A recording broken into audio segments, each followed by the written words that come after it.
OK, bonjour à toutes et à tous. Aujourd'hui, nous allons faire le numéro 15 et je ne vais pas faire les deux circuits.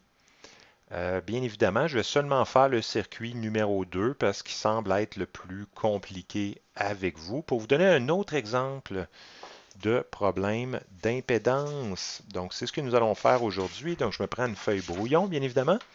Et on nous demande de tout d'abord calculer les réactances capacitives et inductives du circuit, diagramme d'impédance, impédance totale, forme rectangulaire et forme polaire, l'équation du courant, la tension aux bornes des composants et vérifier que la tension calculée en E correspond à celle de la source, parce que je vous rappelle qu'en série, on peut additionner la tension ici, plus la tension ici, plus la tension ici pour obtenir la tension totale de la source. Remarquez que j'ai une source de 12 volts, sinusoïdale à 8,5 kHz, donc une fréquence de rafraîchissement de 8,5 kHz. J'ai une résistance de 2,3 kΩ, un condensateur de 10 nanofarad et une bobine de 60 mAh, tout ça branché en série dans le même circuit. Donc, c'est un circuit très simple, mais vous allez voir que même un circuit simple comme ça requiert quand même des calculs qui peuvent être assez compliqués. Le déphasage de ma source est de 0 degré pour faciliter les calculs. Bien évidemment, ça aurait pu être différent, mais dans cette situation-ci, c'est 0 degré. Fait que je vais commencer par calculer mes réactances capacitives et inductives pour le circuit. Je vais le faire sur une page vierge ici. Donc ça, c'est mon A. Je dois calculer le XL d'abord. XL qui est la réactance inductive du circuit, donc associée à la bobine. Remarquez que j'ai déjà mis le ZL, ZC, ZR. Ces valeurs-là sont mes valeurs de impédance. Donc, une impédance, je vous rappelle que c'est comme une résistance, mais dans les circuits euh, alternatifs. Donc, je vais commencer par calculer mon XL, qui est 2pi FL, qui est la formule classique pour la réactance inductive. Qu'est-ce que ça nous donne, la réactance inductive? Ça nous donne le module de l'impédance de la bobine. Donc, dès que vous avez des bobines, dès que vous avez des condensateurs, votre premier réflexe devrait être de calculer le XL et le XC pour le condensateur qui est 1 sur 2pi FC. Donc, si je remplace dans la formule, ça va être 2pi multiplié par la fréquence qui est de 8500, puisque c'est des kilohertz, multiplié par la valeur de la bobine qui est 60, multiplié par 10-3, puisque c'est en Henri. Et si vous faites ça, moi j'ai obtenu, je peux le faire directement sur ma calculatrice pour vous. Je vais reculer un peu, puis je vais vous montrer qu'est-ce que ça donne dans la calculatrice. Donc, je fais 2 fois pi fois 8500 fois 60 fois 10 moins 3. Ça me donne 3204 environ, 0.424. Donc, je vais l'écrire ici, 3204.42, 3 petits points. Ceci est en ohm et je le stocke STOA puisque je n'ai pas le goût de le réécrire à chaque fois. Donc, stockage en mémoire A pour me permettre de ne pas avoir à réécrire à chaque fois cette valeur. Même chose pour le XC, 1 sur 2pi fois 8500 fois 10 à la moins 9, puisque c'est des nanofarades, donc c'est 10 moins 9. On le calcule dans la calculatrice, 1 divisé par ouverture de parenthèse. Très important d'ouvrir la parenthèse ici. 2 fois le pi fois le 8500 fois le 10 fois le 10 puissance moins 9. Fermeture de parenthèse égale. J'arrive à 1800. 1872.413 petits points oméga. Stockage STO en B. Stockage en B. Quelle est l'utilité de ces données-là? L'utilité de ces données-là, c'est de nous donner le module de la bobine au niveau de son impédance et le module du condensateur au niveau de son impédance. Je vais vous les écrire. Pour ce qui est de la résistance, bien évidemment, c'est 2,3 kilo ohms. Donc, ça va être 2300 Angle de phase 0 degré, puisque les résistances sont toujours entièrement réelles. Donc, je vais zoomer un peu pour que vous puissiez voir le circuit.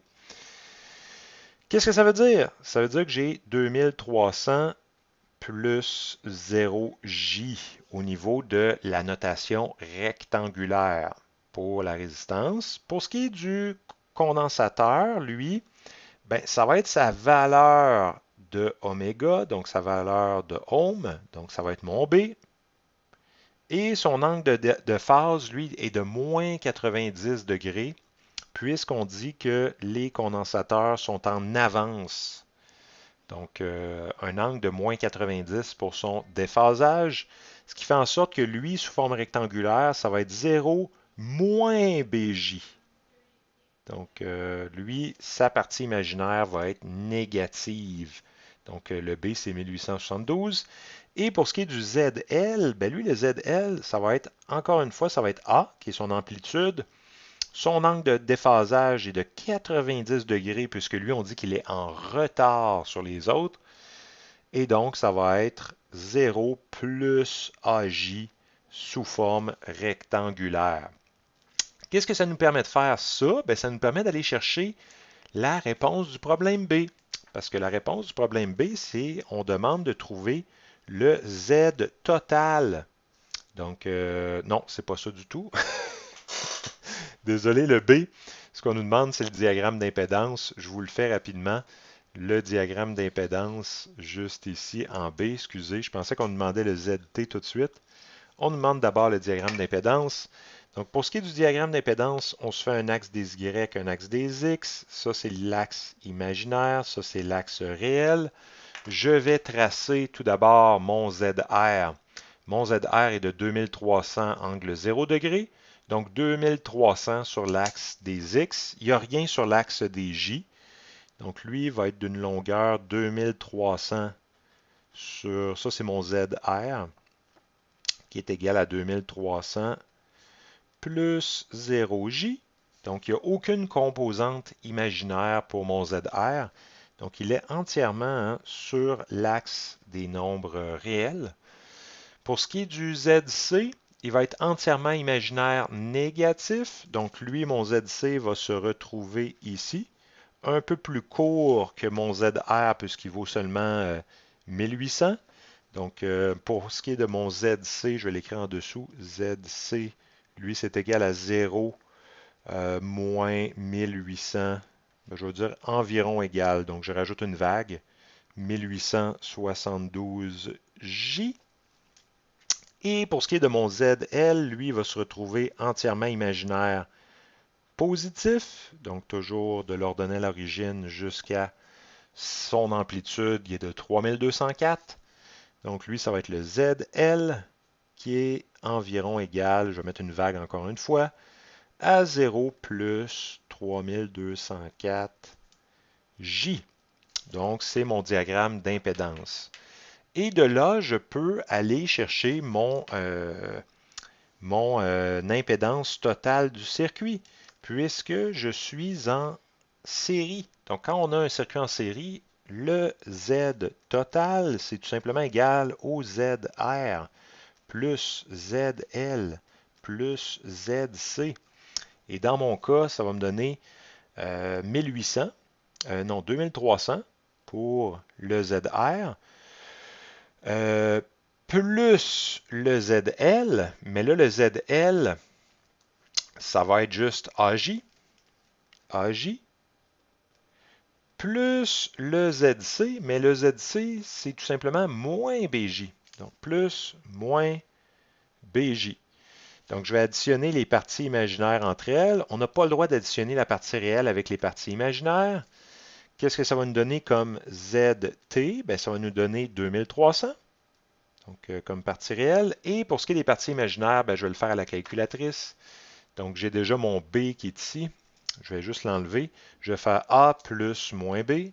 Donc, alpha A plus moins B. Ça me donne une valeur de plus 1332,01. Trois petits points J. que je vais stocker en C, STO-C, bien évidemment, il faut que je le stocke, hein, parce que je vais en avoir besoin. Donc, on peut dire que mon ZT est 2300 plus CJ. Pourquoi je l'écris comme ça, sous forme rectangulaire? Ben, c'est parce que je vais aller chercher ma forme polaire. Bien évidemment, pour ce qui est du problème C, là, j'ai oublié de mettre mon C, mais je suis en train de faire le C présentement. On nous demande la version polaire et rectangulaire. Rappelez-vous que la version, ça c'est la version rectangulaire. La version polaire, c'est la version avec un R et un angle θ. Polaire. Donc, rappelez-vous ça. Et rappelez-vous que le R, c'est égal à racine carrée de quoi? Ben, du carré des composantes. Donc, 2300 au carré plus C carré. Puis ça nous donne quoi? On le fait à la calculatrice. Je sors ma calculette. On va aller le chercher ici. 2300 au carré plus alpha C au carré, ça nous donne ça. Ensuite, on fait deuxième fonction racine, ça nous donne 2657,86, 3 petits points, STO, D. Je le stocke en D, bien évidemment. Et pour ce qui est de l'angle, il faut se souvenir qu'il faut faire le tan de l'angle, ce qui nous donne toujours partie imaginaire sur partie réelle. Donc, ça va être C sur 2300. Puis, pour calculer l'angle, il faut faire un arctan. Donc, l'inverse de tangente. Je vous montre comment le faire. Je vais juste stocker ça en D pour être sûr de ne pas le perdre. Donc, il faut faire C, alpha C. Est-ce que je l'ai bien stocké? Oui, j'ai bien stocké mon 1332 divisé par 2300. Ça nous donne ça, 0,57. Il faut ensuite faire inverse de tangente,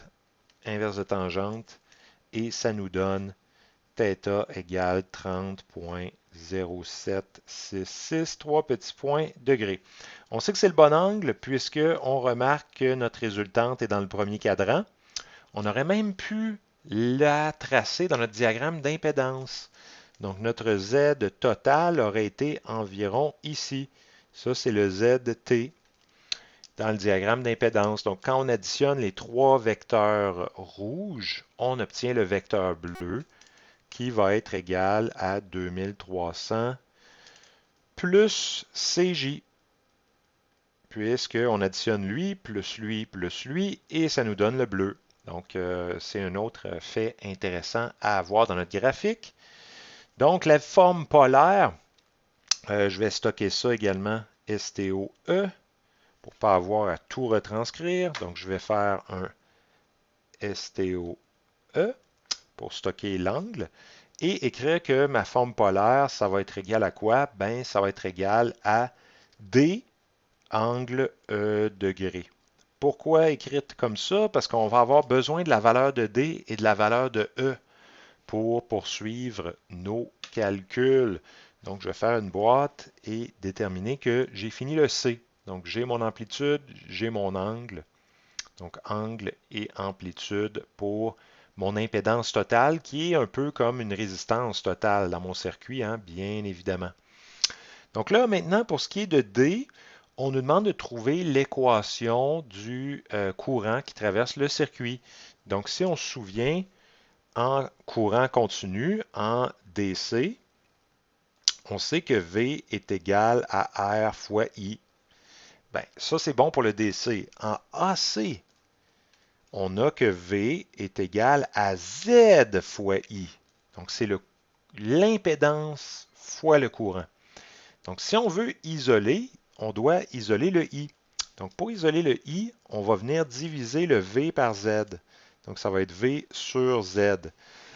Z quoi? Ben, ça va être Z total, l'impédance totale. V quoi? Ben, on peut l'appeler V de la source, hein, parce que c'est la tension de la source. Et I quoi? Ben, on peut l'appeler I total, ou on aurait pu l'appeler juste I parce que c'est le même courant qui traverse tout le circuit, vu que c'est un circuit branché en série.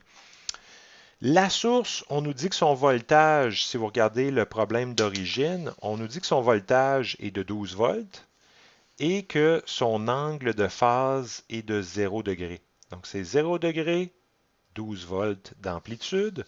Donc on peut venir écrire dans nos calculs qu'on a 12 angle 0 degré. Et pour ce qui est du Z total, ben on vient de trouver que c'est D angle E degré. Donc c'est D angle E degré. Il faut se souvenir que quand on effectue une division sous forme polaire, on doit soustraire les angles et on doit diviser les modules. Donc c'est une division au niveau des modules et une soustraction au niveau des angles. Et qu'est-ce qu'on va obtenir? Je vais le faire avec vous juste ici.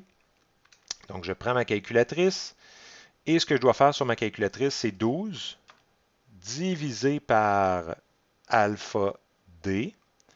Ça me donne le module de mon courant. Donc, j'ai 0.045.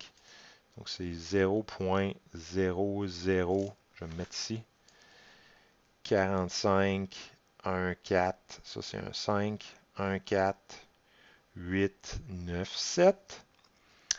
Donc, que je vais stocker également STOF, stockage en mémoire F. Et je vais devoir également calculer mon angle. Donc, c'est 0 moins E. Donc, je vais juste dire que c'est moins E degré.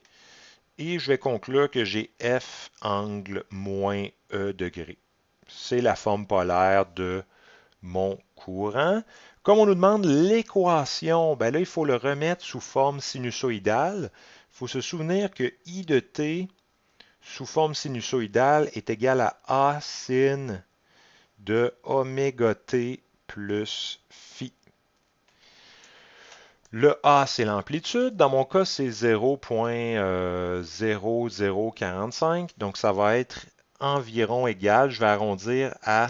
Puis, je vais tasser ma virgule de 3 pour avoir une notation de l'ingénieur correcte, évidemment. Là. 1, 2, 3. Je vais dire que j'ai 4.515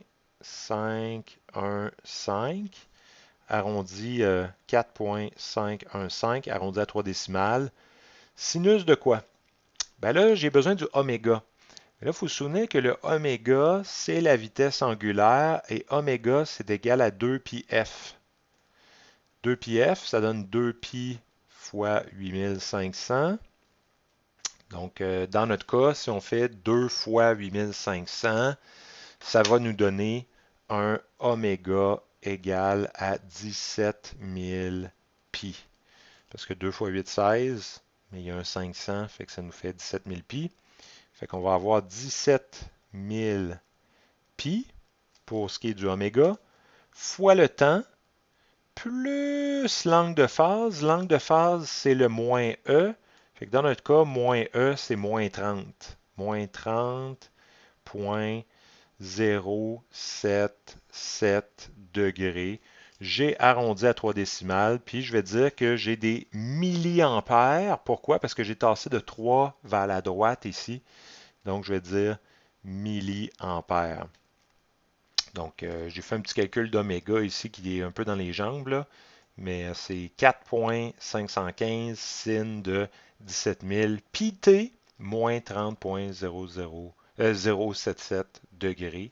Parce que j'ai arrondi ce 6-là à 7 ici en milliampères. Donc, ça, c'est ma réponse pour la formule. Bon, je vais être obligé de faire une boîte ici pour ne pas se tromper.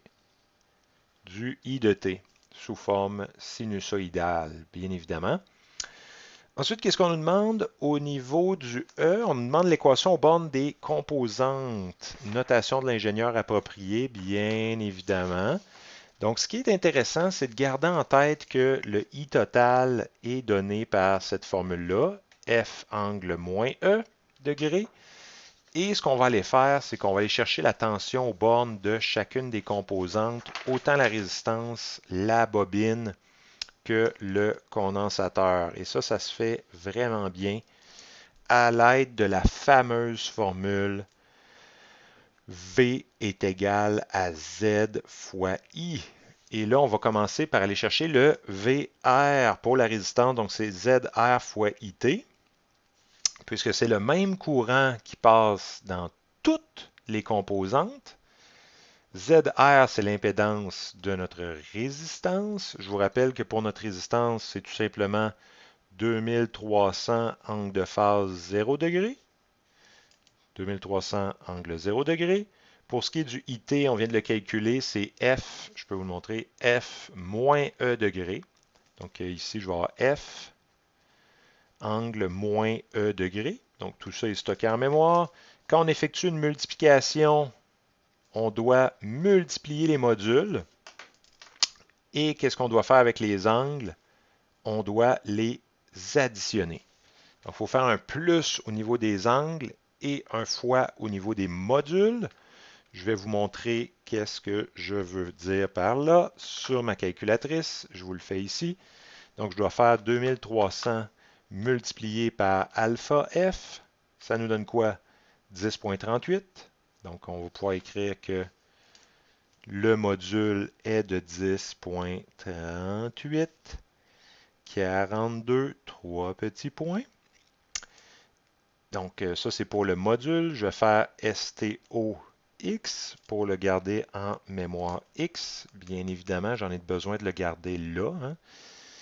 Et l'angle de phase, ben, ça va être 0 plus moins E, donc c'est moins E degré. Lui, ça ne change pas. Puis là, à partir de ce moment-là, on peut également trouver sa formule au VR de T. Ben, c'est la même chose, c'est A sin oméga T plus phi. Donc lui, ça va être environ égal à ça ici, 10,384 sin de 17 000 pi t. Même angle que le précédent, moins 30,077 degrés, et ceci est en volts. Donc, c'est terminé pour la résistance. On va faire exactement la même chose pour ce qui est du condensateur et de la bobine. Donc, je vais aller chercher VC. VC, ça va être ZC, multiplié par IT, même courant qui passe au travers de la bobine.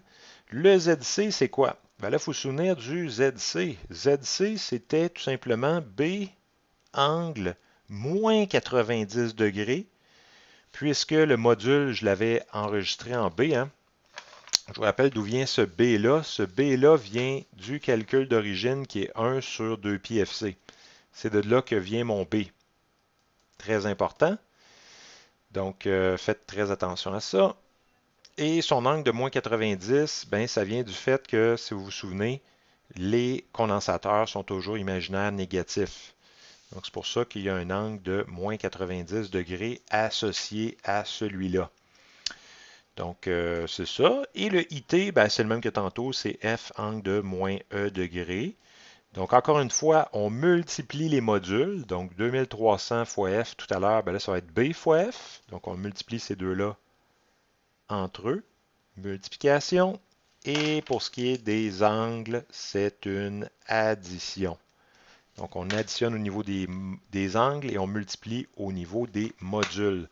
Donc là, j'ai à faire B multiplié par F. Donc, je vais le faire ici sur ma calculatrice. Alpha B fois alpha F. J'arrive à quoi? J'arrive à 8,45. Donc 8,45, 37, 3 petits points. Au niveau du module, donc ça, je vais le stocker STOY, stockage en Y. Superbe. Et pour ce qui est de l'angle, l'angle, ça va être moins 90 plus ou moins alpha E, plus moins E, ce qui va me faire moins 120, moins 120,076 petits points. Là, il nous manque de mémoire. Il nous manque de mémoire pour le stocker. Dans ce temps-là, on retourne voir qu'est-ce qu'on a fait, puis on regarde qu'est-ce qui est rendu inutile. Puis là, qu'est-ce qui est rendu inutile, c'est le C. Le C ici est rendu inutile parce que la seule utilité du C, c'était d'aller chercher la partie imaginaire du ZT pour trouver en fait l'angle et le module du ZT, mais c'est rendu inutile, donc je vais écraser, donc je vais stocker cela en C. Donc ça ici, on va faire STOC. Je garde encore le A et le B. J'aurais pu écraser le A et le B en fait, mais bon, j'ai décidé de stocker en C.